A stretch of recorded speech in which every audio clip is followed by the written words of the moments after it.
Tervetuloa Itäradan tunneliasemavaihtoehtojen interaktiiviseen malliin. Mallin avatessa käyttäjä näkee yleisnäkymän.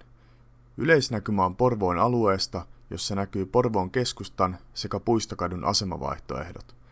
Mallissa valkoiset rakennukset esittävät nykyisiä rakennuksia ja kellertävät rakennukset eri suunnitteluvaiheessa olevia uudisrakennuksia.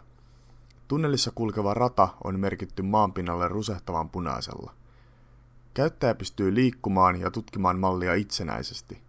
Hiiren scrolli toimii zoomauksena, hiiren vasen painike liikkumisena ja hiiren oikealla painikkeella pystyy kiertämään kuvakulmaa. Mallin vasemmassa alareunassa käyttäjä pystyy selaamaan erilaisia näkymiä. Yleisnäkymästä pääsee seuraavaan klikkaamalla nuolta eteenpäin. Tässä näkymässä päästään lähemmäs Porvoon keskustan asemaa. Asemien sisäänkäyntirakennukset ovat merkitty sinisellä värillä ja asemien kuilurakennukset punaisella.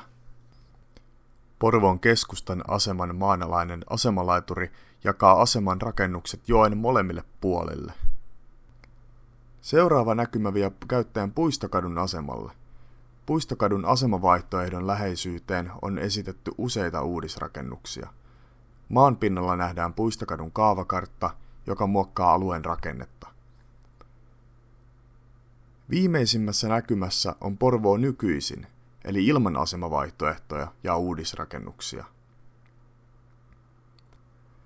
Käyttäjän käynnistäessä näkymät uudelleen palautuu malli yleisnäkymään. Vapaan liikkumisen lisäksi mallissa pystyy klikkaamaan rakennuksia, jolloin ruudulle tulee näkyviin rakennusten tietoja sekä esimerkki- ja havainnekuvia.